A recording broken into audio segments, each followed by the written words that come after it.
Thank you so much. Uh, well, yes, we have been hearing a lot of stories of the migrant workers coming out from different shelters all over the country, uh, and quite pathetic in many cases. The Kerala story has been different. I will not touch. I will not touch uh, the COVID aspect, how we have dealt with the COVID-19, which is a separate thing. But yes, Kerala has got a lot of praise from different parts of the world for having dealt with it successfully. Now, dealing with the migrant workers has been part of the entire large story. Uh, I would say uh, things like this don't happen in a day. Uh, I was in the district of Kasaragod and then Kottayam way back in 1995, 96, 97, when we put our heart and soul into uh, bringing uh, the local bodies, the panchayats, the district panchayats, the grama panchayats and the block panchayats. Government gave them power, gave them 40% of the state funds, and we were supposed to be uh, change agent, of ensuring that the from shift from uh, the the administration, the traditional administration, to the three-tier system within the district, that changeover is smooth. What it created, for us is leaders at the grassroots level, leaders who could almost be as smart as any bureaucrat, leaders who had the passion, who had the commitment to change things at the ground level and to deal with disasters and calamities as and when they come. So I remember right in 1997-98, I had used them for fighting droughts, for fighting floods, uh, this kind of outbreaks of the epidemics became more common subsequently last 20 years. It wasn't that common then. I mean, malaria could be the only thing which we can think of. But even in fighting malaria and subsequently, we also had uh, dengue. So these two also we involved in them.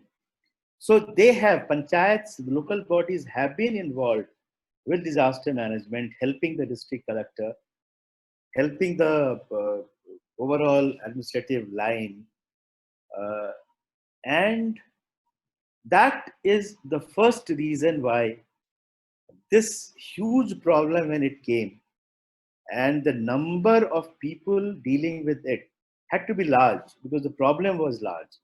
And we had that number available with us. There were people at the grassroots level who were there to support, to fill in the gaps, to help the district administration make things happen. So that is the first thing I would say. The second is, of course, the health and education. These two sectors, Kerala has been giving attention for over 100 years, in the sense that even during when the British rule was there in Malabar, that was of course same as in the Madras presidency. But the kings of Cochin and kings of Travancore, they built up a lot of institutions, a lot of health institutions in pre-independence era. I will give you one example, like Chitra, the first heart valve which was made in India was by this Chitra Medical Institute in Trivandrum. And Chitra Medical Institute was Chitra Medical Institute was set up by the Travancore kings before independence. So after independence, because of the successive welfare governments, the both Congress and the left, communist, both governments came to power, successively, because Kerala doesn't believe in continuing any particular government. Any government which is there in power, just like Tamil Nadu in the last 30 years, it will always have another party in power the next 5 years. So because of this, the competitive politics, the MLAs fighting for their own constituencies, with all this together, Kerala built up a network of public health institutions up to the panchayat level. And that was one of the best, probably best in the country. And, you must also realize in Tamil Nadu also similar thing happens, that the best guys in Kerala, they go in for medicine. It's not happening in North India. In between medicine and engineering, generally engineering is preferred. But in Kerala, I have found that the best guys, the most analytical guys, they all will join medicine. And this gets reflected in the way they deal with patients. They apply common sense. They're not looking at the money which they get. They apply common sense. The basic thing is that they have to be the patients have to be treated well. So good health capacity, the infrastructure capacity, combined with the doctors who have very good analytical mind, and nurses which have done not only Kerala but the entire country proud by being needed all over the world. And in times of COVID crisis, I think a number of UAE countries requested our Prime Minister that we should send our nurses there because they're short of them. So this brings you to the second thing, that is the health.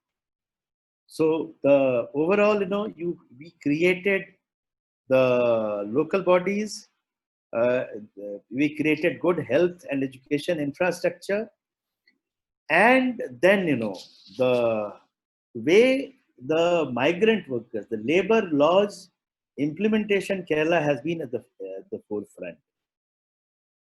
Look at this interstate migrant workers law, which came into existence in 1979.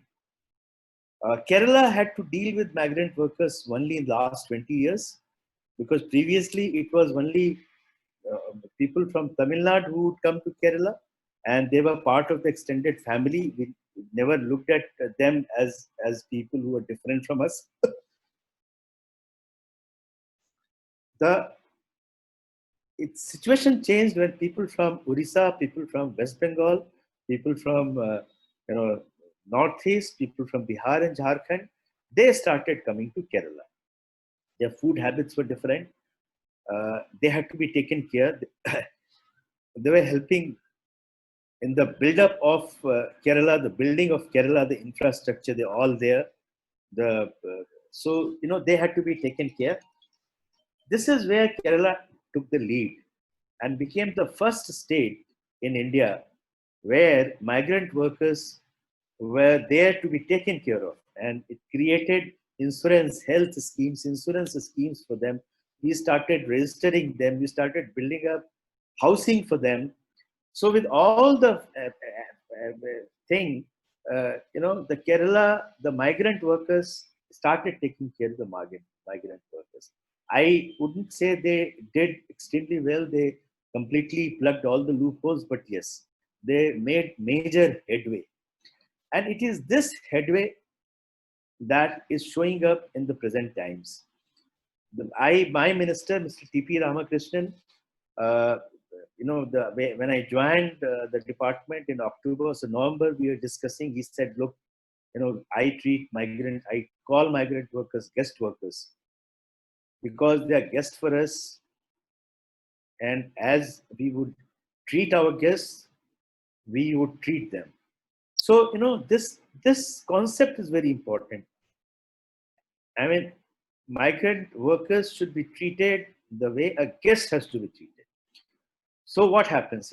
I will tell you some of the results. First, we create 2,000 plus shelters for them all over the state. We, which houses more than 4 lakh migrants, migrant workers.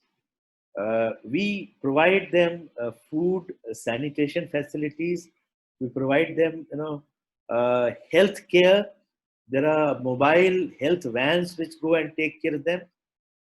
When they say the food, is we don't want this food because of their food habits are so different.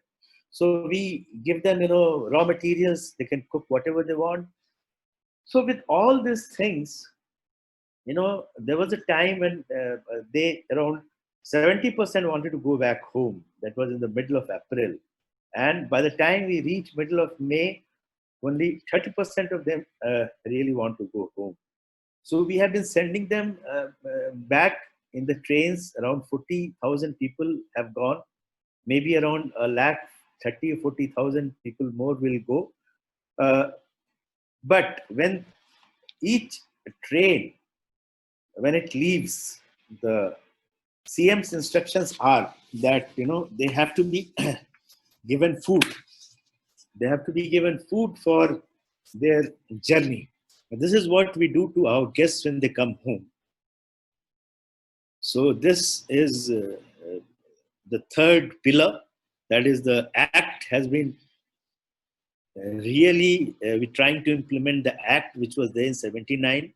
Some other states which had started getting migrant workers earlier would have been more forceful in implementing the act, but alas, it wasn't there. When Supreme Court, the government of India had to file affidavit, we were shocked to find that no state was anywhere near the government of Kerala's figure, and it was really sad. I hope COVID-19 will bring about huge sort of change in the way we look at migrant workers, rather than looking at them as workers, as somebody who's a pain in neck. We should look at them as people who are building up your state. Thank you very much. Now, if there are any questions, I would like to take that.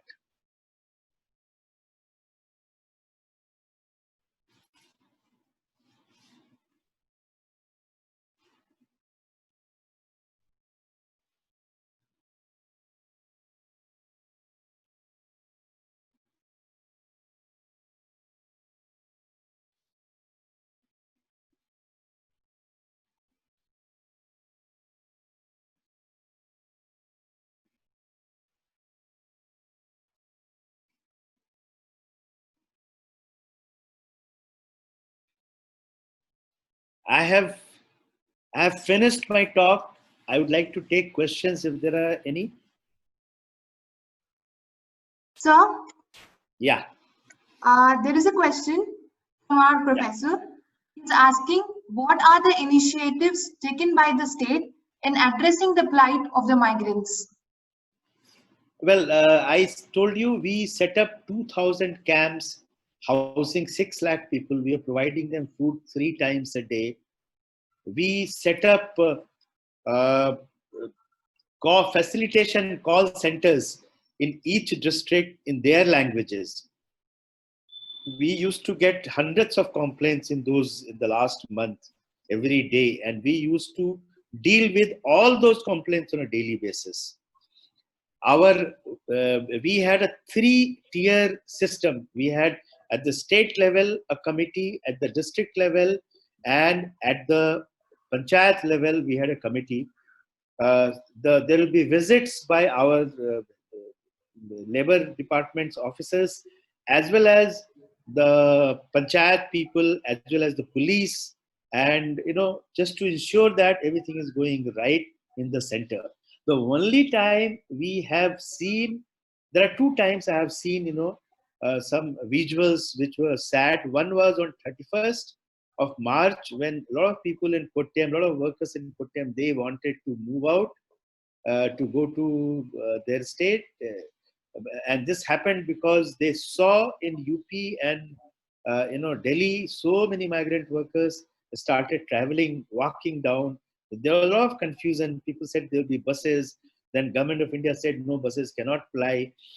That was once that it happened. And the second, I think this month when the trains started, there are some people who really wanted to go back home because somebody is sick back home, because he himself is so much wants to go back because he wants to go back home. So, some of these people where we have shown anxiety and anxiousness. So there are only two visuals of Kerala which I can recall. Otherwise, the way the camps were set up, the way their complaints were handled, there were only two deaths, two suicides in the entire 2 months. One suicide was because of his own problems, and the second was because he had health problems, huge health problems. Nothing was to do with COVID. So, I mean, if there were depression, yeah, I would like to say that because you students of MSW, one of the leading, you are more than, now you will complete your 75 years very soon. And you know how to deal with, people who are distressed, people who are distressed emotionally, psychologically. So, we have created teams of doctors and the psychiatrists who have gone from camp to camp talking to these uh, workers, finding out whether they have any problems or not. So it has been a multi-pronged strategy to deal with these migrant workers so that we can keep. Oh, we also provided them carom board and chess and these small things so that they can spend their time. We recharged their mobile phones, those who had problems in charging did not have, because in these times, mobile phone becomes so important. You can talk home from time to time. So all these things were done so that they are there as our guests, and when they go back, they don't feel like not coming back. The coming back is important because Kerala needs them. So the next question is, what sort of coordination have you made with other states in this regard of sending back migrant workers to their states? First, when Government of India said that we will send only buses, we fought with them. We said this is not correct. How can we send our migrant workers in buses? From Trivandrum to Orissa, from Trivandrum to Kolkata. How do they go in buses? We said we will not send single person by bus. Even to Tamil Nadu and Karnataka, we said we will not send by bus. Bus is not correct. And ultimately, in 3 days, Government of India agreed and they gave us the trains. And we are with the Indian Railways and Government of Kerala.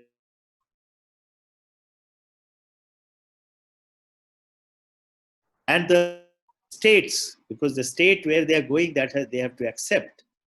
So suppose a train leaves to Bengal and the Bengal says, no, we don't want to accept our own guys, which has happened in case of Bengal, by the way. Then we have not sent them. We told them that, look, your state doesn't want you.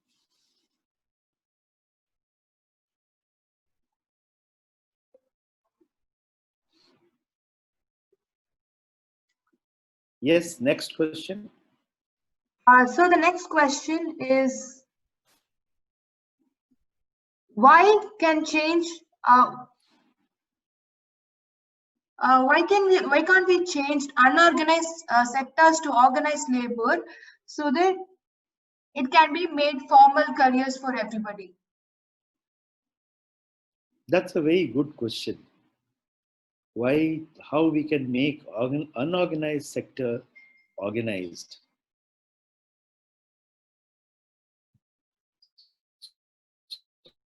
So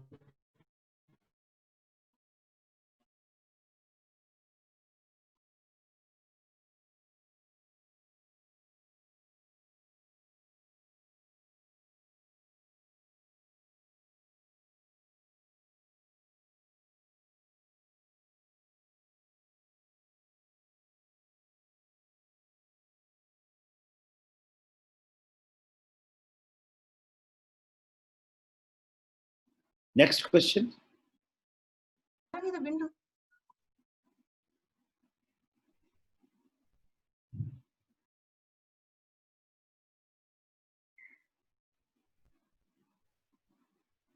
So the next question is, what are the challenges you faced while dealing with these migrant workers?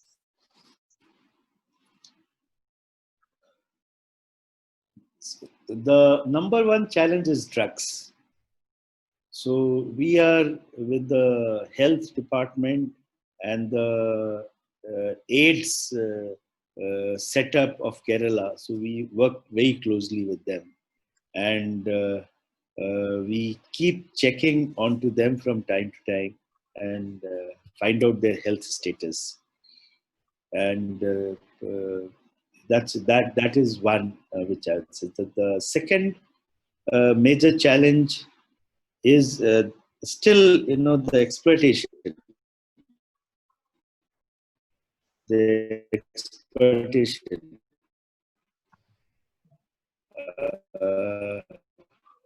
Because the wage levels of Kerala and say an average say Orissa, Bihar, or Bengal, it's almost 2.5 times. 2.5 times. So there is a tendency not to pay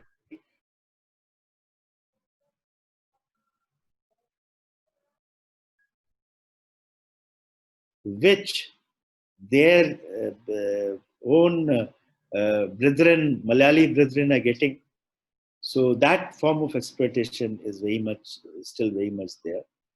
So I would consider that a second problem. Third, we want to register them, but they somehow, they come here, they come stay for 2-3 months, and then they go back, and they never come back for one reason or the other. Registration, they are not. So there are estimates that we have more than 20 lakhs migrant workers, but we have registered only 5.3, 5.4 lakhs.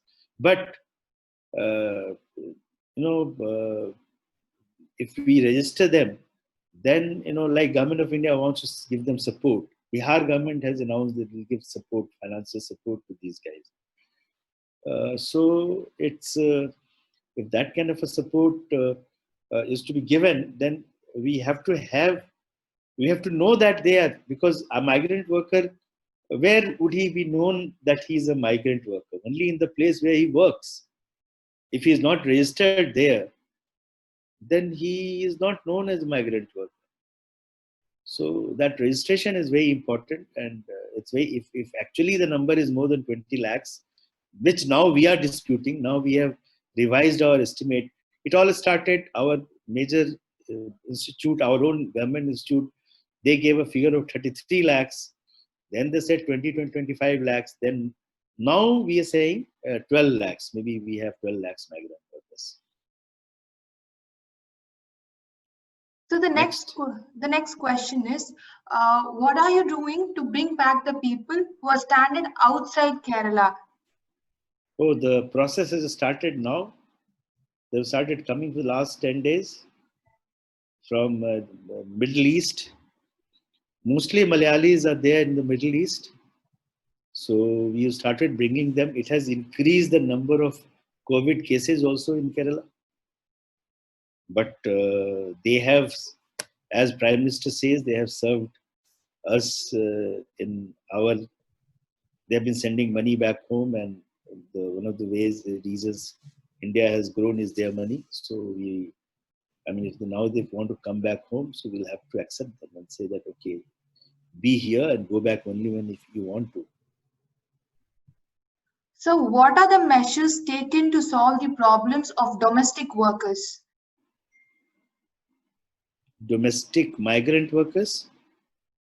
I believe domestic workers would be maids and servants who are in the state.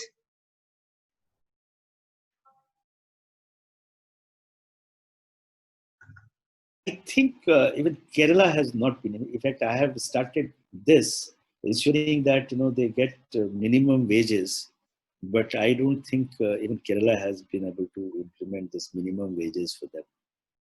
It's a huge challenge. we will have to do it. We'll have to find out ways of doing it, because many places they work in for 1 hour, 2 hours. So yes, there should be. If a domestic help is cooking for us for 1 hour, then what should be the rate? If she's working for 1 hour for other household work, then what should be the rate? I don't think even Kerala has improved. Kerala has not been progressive in this front, on this front so far. But we have insurance schemes for them. For the unorganized workers, all unorganized workers, we have insurance schemes for them. But that's a small amount. You get 2,000 rupees. And it's not a very, it's not a very, but at least, if we get everybody registered for insurance, we'll have the exact numbers. Right now, the number which we had for domestic workers is 40,000 against a total base of around 3 lakh unorganized workers. So what are the actions taken by the government for the laborers' livelihood?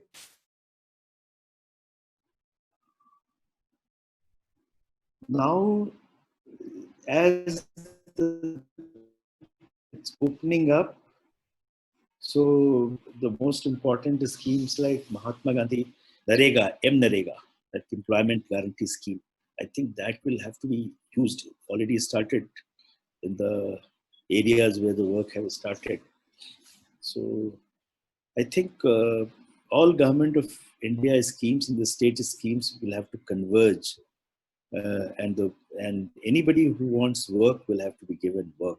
A right to work will have to be. What will happen is that, say, like Bengal, Bihar, Odisha, and all that, where a lot of workers were here, now they have gone back. So they have to be given work. Similarly, people who have come from outside to Kerala, we have to give them work, some kind of a work. So if it is, people who gone out from Kerala, whether they will do the kind of work, manual work, which is required in MNREGA, I do not know. But yes, if they want such work, we'll have to provide them such work.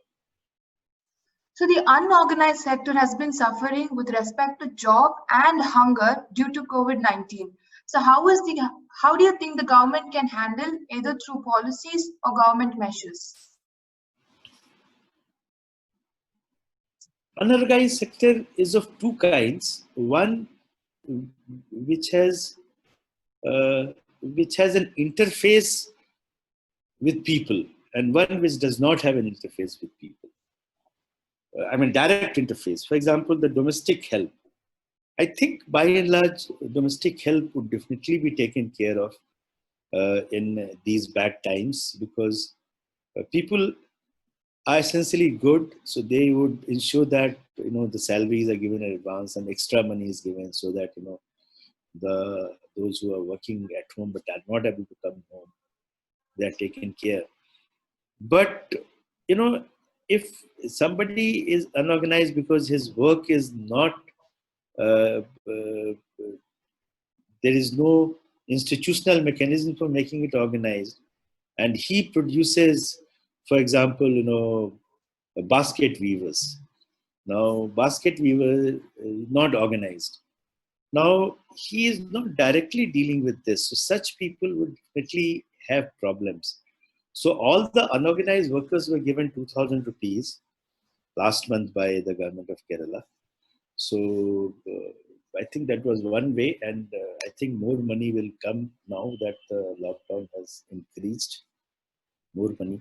I think total amount of money which we have given is roughly 300 crores to the poor people and the workers in Kerala in the last month. So how can you stop these kind of labor issues from happening in the future if something like COVID comes up again?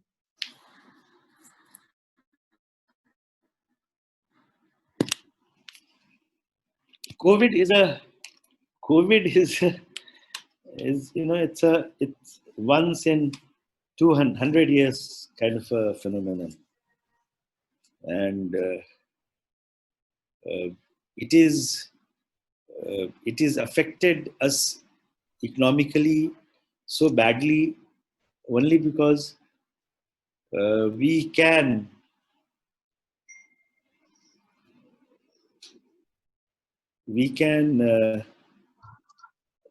what should I say? It has affected us uh, because we can stay home and survive. We have come to a stage of development where government has become so intrusive, government has become so big that even if everybody is at home, government can ensure that food is reaches out to all the houses. It was not a situation when a Spanish flu broke out in 1918 to 20. So crores people died. Now we are not even willing to reach lakh, and our strategies, our action is based upon that we should not make a single person die. But this couldn't have happened in 1918, 20. That was a big event, 100 years back it happened. All over the world, 7, 8 crore died. In India, 1.5, 2 crore people died.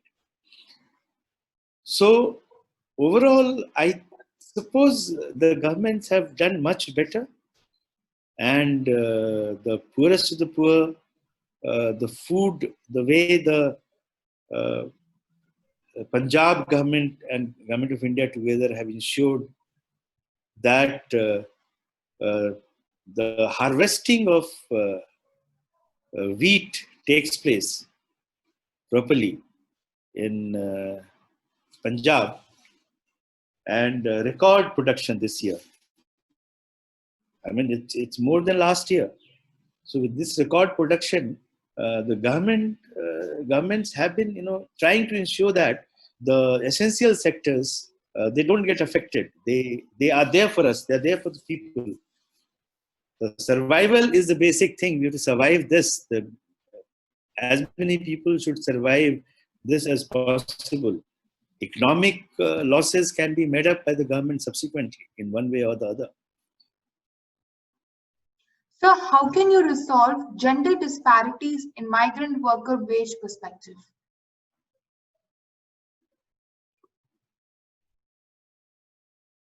Migrant workers, I have not seen the pop. We have not actually seen. We are so biased. I have not being a policy maker. I should have done this. So thanks for asking question. It will make me do this exercise. How many men and how many women migrant workers are there? We know for sure that there are a number of migrant workers who are there in Kerala with families. That we saw, but that we came to know only now, this time. But yes, we should find out. I mean, we have always looked at migrant workers with the basic thing that they have to be men. They are men. So, thank you for asking this question. I'll find out the women, and I'll also find out if the women the rates they differ, how much they. Thank you. So Kerala has paved the way to other states in taking care of these migrants. We appreciate you for that. But were these migrant workers taken care by the state only after they struggle with their families in the streets? No, your question, can you repeat it? Sorry, there was a call and my mind got diverted. Sorry. Tell me. So they say Kerala paved the way to other states in taking care of these migrant workers, and we appreciate you for that. Were these workers taken care by the state only after they struggle with their families in the streets? Oh, no, that's not correct. That's not correct. They hit the street only on 31st of March. And that is the time when we filed the affidavit. 30th, the affidavit was filed in Supreme Court by the government of India. And we had 3 lakh workers then by 31st, when the people hit, 3 lakh workers were already there in our shelter homes, in our places, the shelters which we had created. So that's not correct at all. We have been doing it, I'll tell you, 10th of, around 10th of March onwards. 10th of March onwards. So the next question is, what are the plans to cope up with labor shortages that would happen due to laborers leaving the state? We will be requesting the workers who were coming from abroad to fill in the gaps till they go abroad. They also look for jobs. So for Kerala, it's a very easy situation to deal with. People who come from outside, they start working in place of the people who have gone from Kerala. So what will be their source of income in this pre-period and post-lockdown period? What should be their income? What will be their source of income?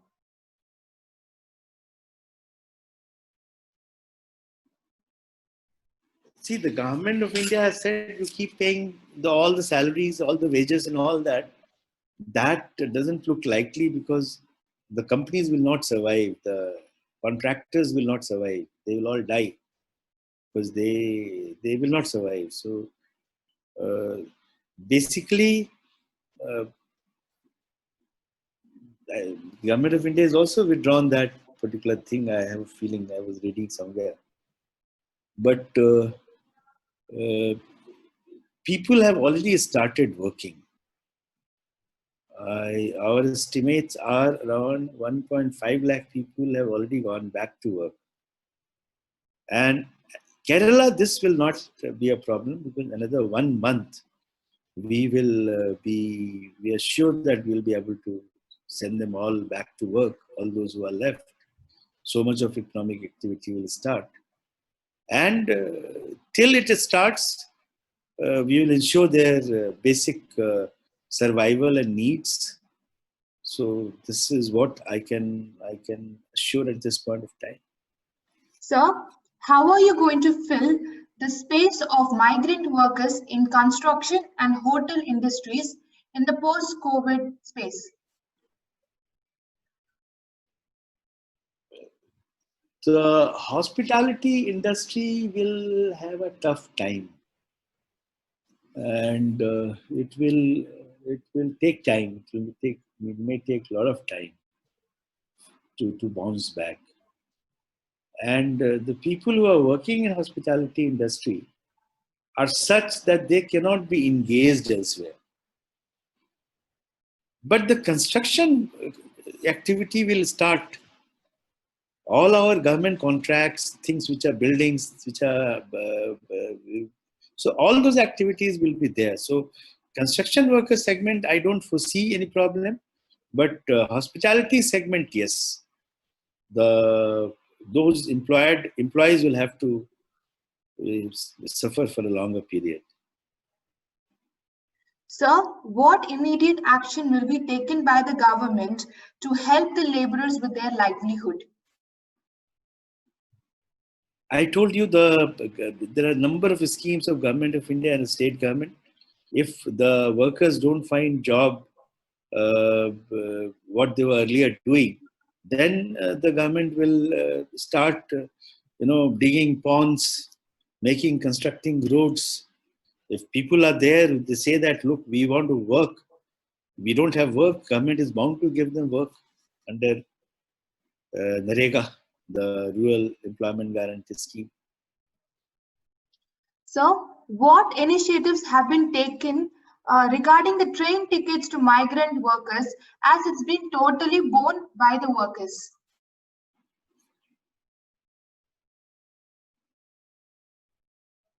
I thought there was never an issue on this because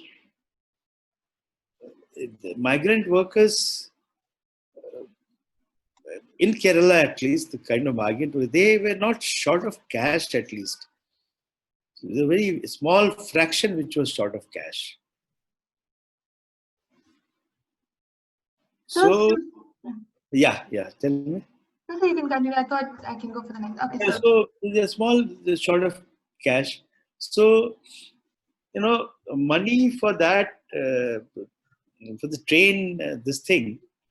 Uh, I mean that I don't think there was such a big demand that they have to be given money. This demand was more outside than by the workers themselves. so in addition to sending them back, what are the rehabilitation measures taken or planned by the central government during the post-COVID crisis? I do not know about all states, but Bihar, they have really taken migrant workers who have migrated from Bihar. They're coming back, so they're welcoming them, and they have plans. Their railway tickets are being reimbursed by the Bihar government, and they will be are being taken to their villages, their schools, the school building, community halls, and they are staying there. And after the required quarantine period, they will go home. And then it's also promised that under the different rural development schemes, they will be employed in Bihar. So I think the government may have to increase the allocation for certain schemes to accommodate this the set of people who moved from rural to the urban areas and who lost jobs, gone back to the rural areas. Rural areas, the jobs have to be given more. That will have to be done by the governments, respective governments. So, what about the children's education and their future? That's a big question. Many of them were studying here, and now they've gone back to the village. Now the education which they were getting here was perhaps better than the education which they'll be getting there. Okay, that is a factor which will bring them back. So we will look forward to their coming back. What about the suspension of labor laws by some states, and how will it impact them? Suspension of labor laws by UP, MP, and some other states. There was a demand in Kerala also. It was very summarily rejected. So there are differences because Kerala said that it will not compromise on the basics. So, due to the shortage of time, here are the last 5 questions for the session. Is there any plan for self-sufficient local development of the rural areas to avoid migration in the future and have a respectful and stable life of village people? That's a huge question. As long as differences are there, inequalities are there, migration will happen. So I think migration is those of you who have studied physics or chemistry and have studied osmosis. It will happen. Osmosis. It's a very it's something which will happen. You just can't help it. You building up those villages to a level in which migration doesn't take place. I don't think policies are ever made like that because it's a requirement of funding would be too high, and so building up the country through migration is also an option.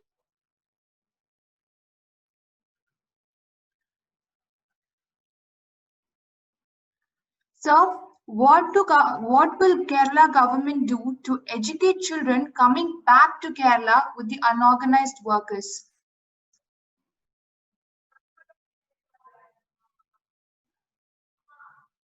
To educate the children coming back to Kerala with unorganized workers.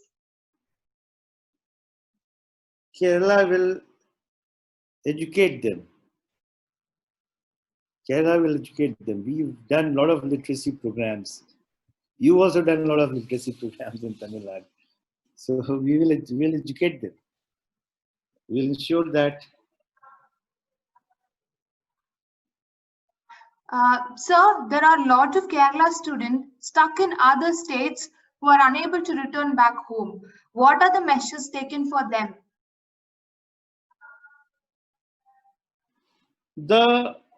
Those who had come from outside and they were in camps run by the paramilitary forces in Delhi.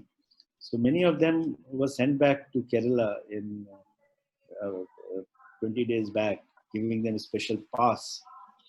And then they started in a bus and went. From other states, so it's, as and when the time comes, because they are not in the priority. They are not in the priority. So, as and when lockdown stops, they will be taken care of. So, one last question. What are the long-term plans made to ensure the rights of migrant workers with decent conditions of living and work post-COVID-19? What plans? What are the long-term plans to Long-term. ensure? What's your name? Sir, the question. What is your name? My name is Udaya, sir. Oh, so thanks, Udaya, for this asking a question on the long-term plans. We will make long-term plans and we will send a copy to you. That's a good question, and that's my takeaway from this seminar, apart from the lovely interaction which I had with all of you. So, thank you so much, sir. We will be winding up our question and answer session right now. So, I would like you to give us your remarks about this whole session. Well, you organized very well, and questions came to you and you asked. I think you've done pretty well.